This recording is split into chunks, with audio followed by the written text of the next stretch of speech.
My other question would be just in regards to the why there's a collective collusion against Miami and not anybody else, because we could certainly point to a lot of programs that have been more successful as of late. And so there would be more. I would think that there would be we could pick 3 or 4 right off the top, but that there would be more of a incentive to take one or multiples of those programs down. I mean, look, it just is, if you're in the good old boys club and, Miami's always been the outsiders. We've always been the renegades. We've always been the microwave dynasty, teams that won millions of national championships or claimed a billion. Like Alabama has claimed umpteen championships from all kinds of different years, right?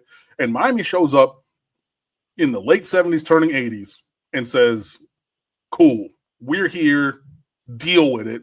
Zoom right by Florida, right by Florida State. Even when Florida State's finishing top 5, top 3 for 17, 18, whatever, 15 years in a row and everything. So we got more rings than y'all because we're like that. And honestly, should probably have 3 or 4 more rings on top of that. We've always been that. And I'm not even saying that or speculating about, I'm not necessarily saying it's collusion by the group of teams to exclude Miami. It is a consistent reactionary recruiting and messaging playbook, a PR playbook that they leverage every single time when recruiting against Miami. That's been proven very clear.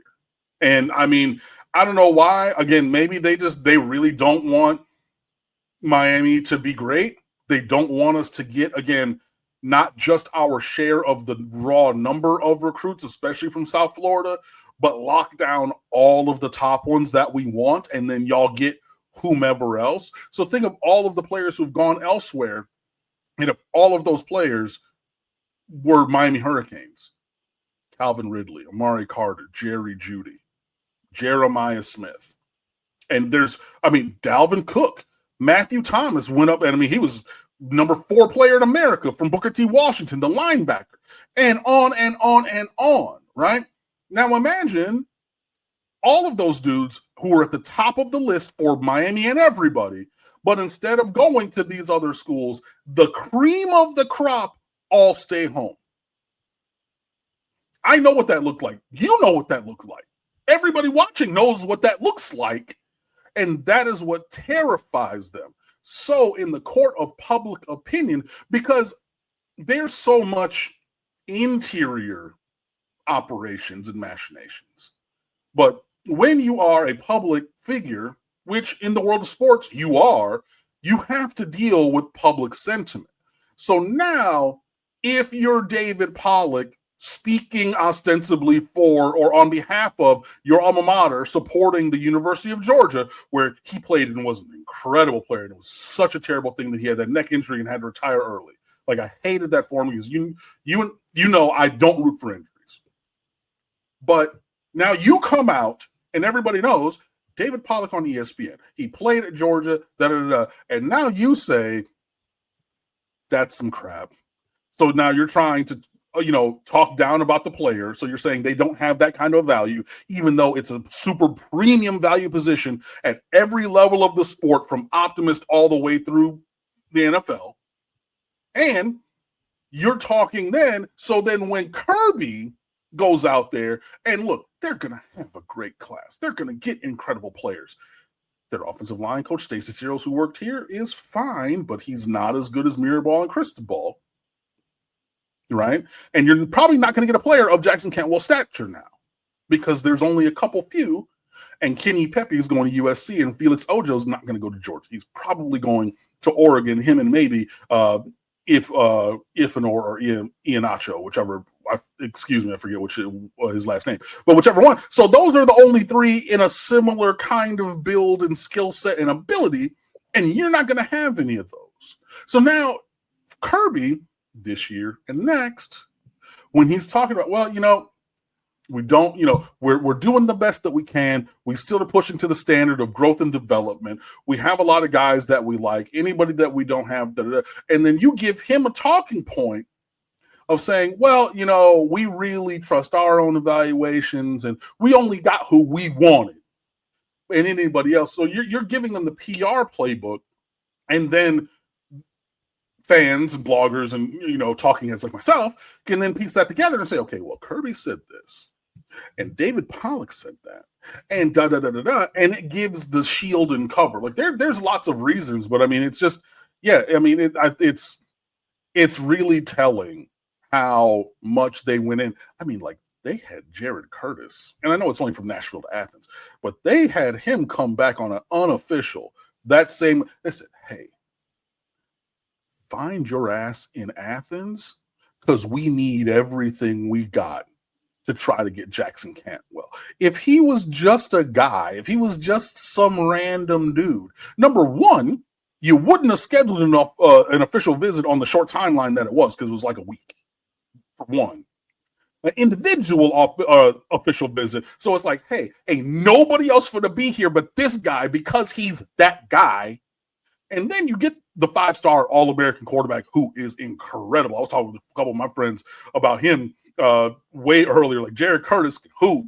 But then you get to hit and say, hey, cool, I love that you recommitted to Georgia. Come on down. And be sure that you're here so that we can leverage having you and everything else to try to get this guy. So, I mean, there's a lot of reasons why, but in so many different instances, you look and it's, well, Miami just doing this, Miami paying that. And, well, Carson Beck only left Georgia because they tampered and offered him, people were saying it was $8 or $12 billion for Carson Beck. And then they finally came to their mind and say, okay, look, we're going to say it's 4. It's not 4. But we're going to say that because that's reasonable and believable to a higher level. It's not just Jackson Cantwell. And if you really think about it, you realize, oh, hey, it's been a lot more. Well, the two things I will say that basically in some ways support what you have to say from an outsider standpoint would be, number one, if you take the Miami football program, let's say of the last 25 years, and you throw up blinders to everything that happened before that, and you go like 2004 or 5 on, then you basically just, again, memory washed away. I'm so sorry. There's somebody at my door. I'm so sorry. Pause. Sure.